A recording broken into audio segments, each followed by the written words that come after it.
Hi there, it's Carl Irwin, the Common Magician. I'm back for another video, this is a trick that I do sometimes. I don't do this very often, but I do it sometimes. So it goes like this. We make sure that you have all of the cards in the deck. It needs to be all 52. And the reason is because we're going to be asking for the spectator to kind of name any card that they want.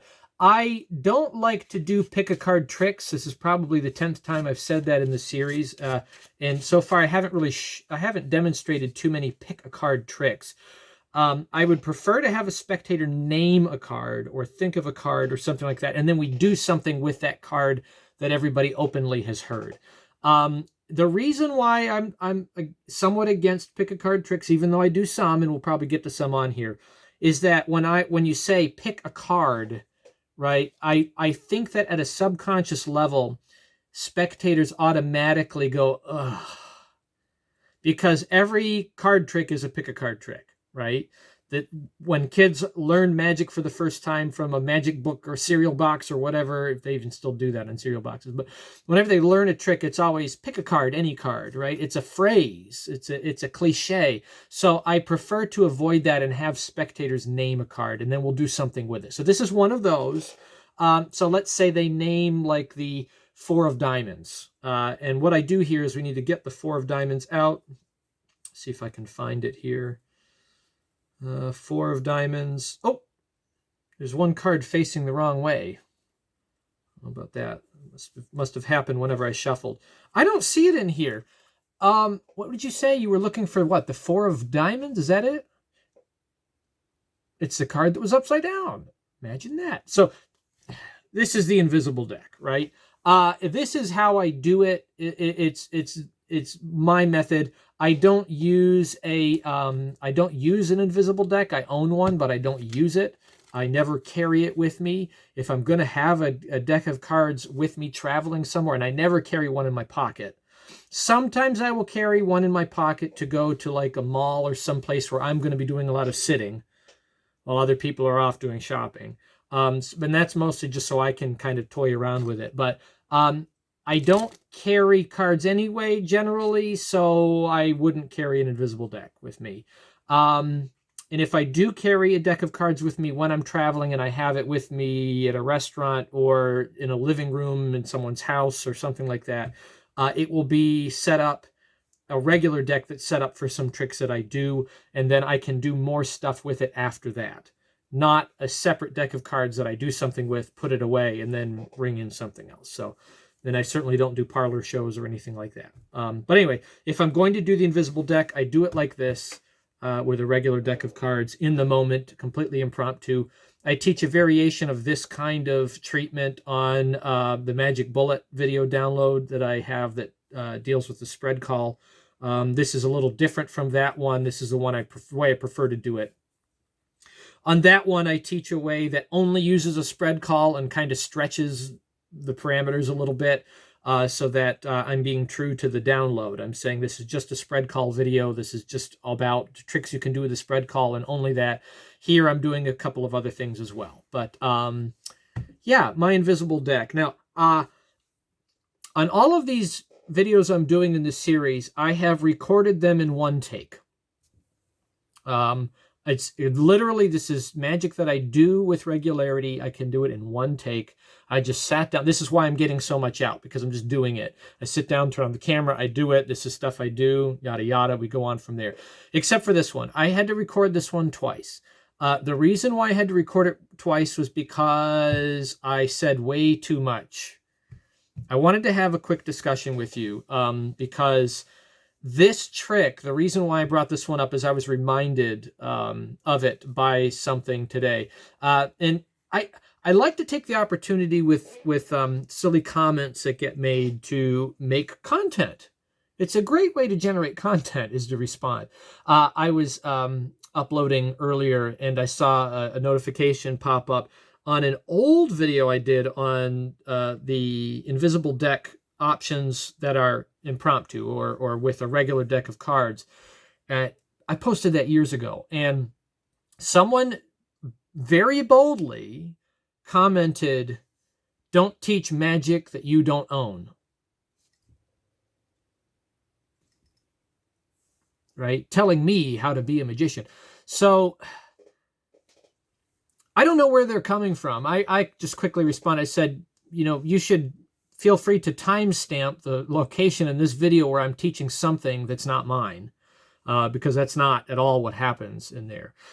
I think that it's coming from that perspective that, the invisible deck, that's somebody's marketed effect and you don't have any business. We've been over this before. And it reminded me too of something else I saw online on a magician's forum recently. Someone made point of another person on YouTube, far better known than me, that does some tutorials. And the comment that was made was, this is the latest from an exposer on YouTube, right? And that person was teaching an effect that apparently used a principle or a sleight that pre-exists in card magic. It was a card effect. It was just a principle. It wasn't an effect. It was just a principle, a very basic mathematical principle, as I recall. And I didn't say anything there about it. I've said this before in other places when someone says, isn't this an old mathematical principle? My response to that is there any such thing as a new mathematical principle? When you're doing something, a principle with numbers, with anything, cards, numbers, objects, whatever, you realize that you're dealing with natural law. You're dealing with mathematics that exist. It's not something that someone discovered or made or whatever.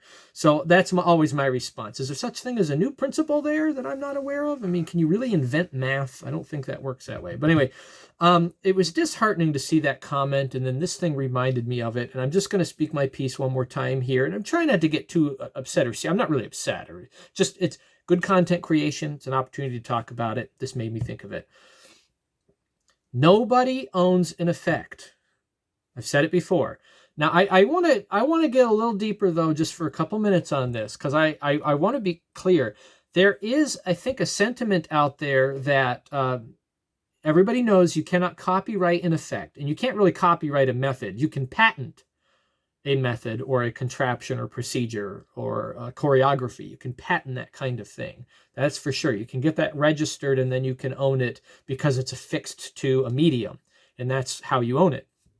But nobody can own a method or an effect otherwise from that. You just can't do that. It's not possible.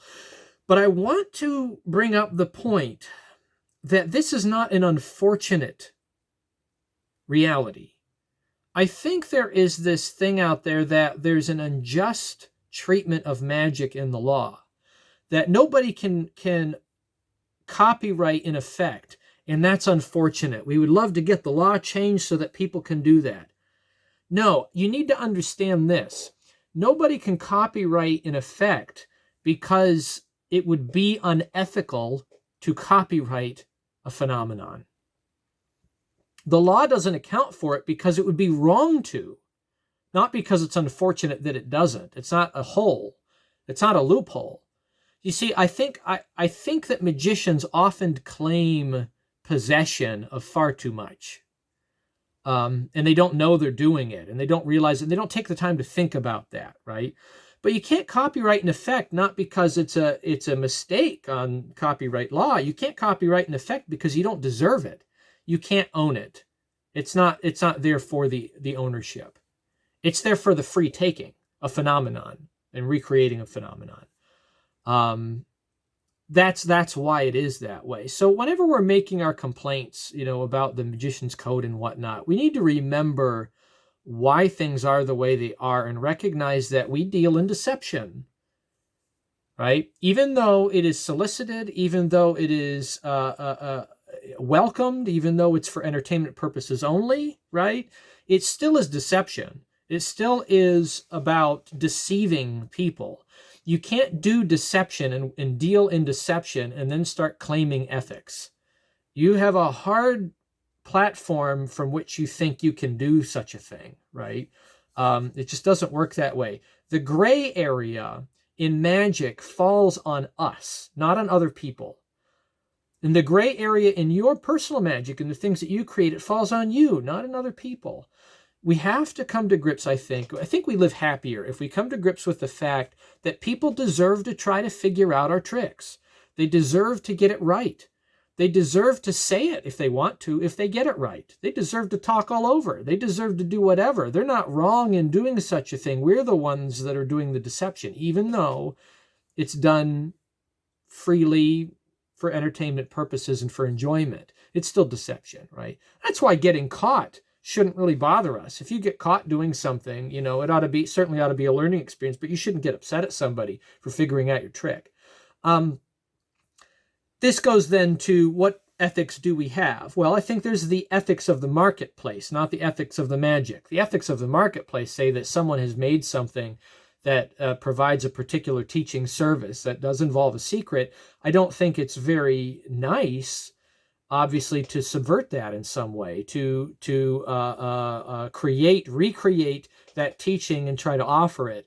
I think we got to be careful with that. But there's also a point at which people can't claim everything. When you're using principles that pre-exist and then putting together an effect to make that effect work, you can't claim every single principle that's in there. You got to let that go, right? You have to recognize that what you're selling really is your teaching. Someone else might teach the same kind of thing or even come across the same kind of thing. It is polite and nice to credit and do all this stuff. But at the end of the day, you can't own all of it. You can't own the effect. You can't really own the method in most cases. And you have to accept that you sell your teaching on it. That's what you own. Someone else can teach something very similar. And if someone subscribes to that teaching and not your teaching, well, they haven't bought your teaching. That's kind of how it goes. So I probably said too much again. I don't want to have to record this a third time, but I think we need to check ourselves on these claims that we make. A magician is someone who does magic for someone. A magician is a person that creates a magical experience. That's what makes you a magician, not years and years of practice. A kid can learn anybody, an adult, whatever, can learn one trick. It might be the only trick they ever do. They can do it well and they can do it successfully and be deceptive with it. They are a magician. That's what makes you a magician, right? A person can learn, and I know you don't like me conflating and equating to other things because we think that this is so much different. It really isn't.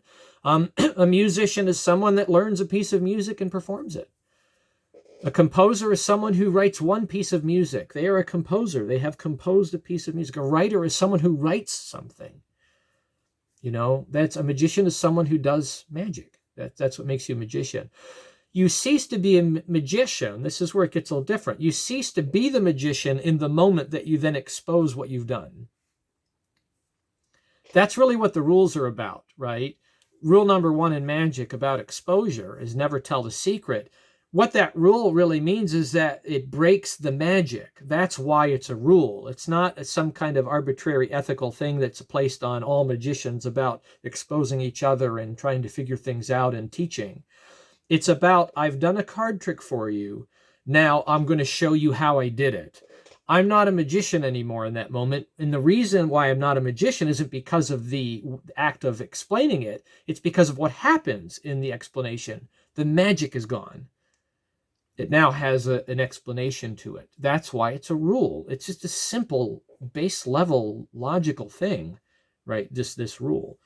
So anyway, yeah, the ethics of magic. I think we ought to realize better that the ethical burden is on us and what we claim that we own. We don't deserve to claim half of what we own when we start making these claims against people that teach.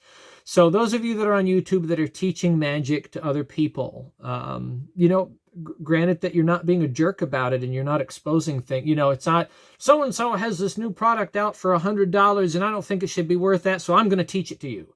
You're a real jerk when you do something like that. That's horrible. That's horrible. Why would you do that? That's not very nice. On the other hand, though, someone who sees a performance online or on the TV and they see how it's done and they figure it out and then they expose it on YouTube, they're not wrong. Every time we perform magic, we're challenging the audience to figure it out. It's automatic. It's implicit, right? It's not even implicit, it's explicit. I'm doing this. How am I doing it? It's the big question mark in magic performance. So we shouldn't get so bent out of shape and make all these weird claims about the rules of magic and whatnot. Again, I've said too much. I'm going to make people upset. But anyway, I think I'm a pretty balanced person on here. I think that I'm fair. I don't think I'm saying anything that's very terribly controversial. Certainly nothing that's controversial with the law. And I think I'm being fair-handed in saying what magicians deserve to claim and what we don't. And we'll let that be it. So good luck with that. Invisible deck. Happy magicking.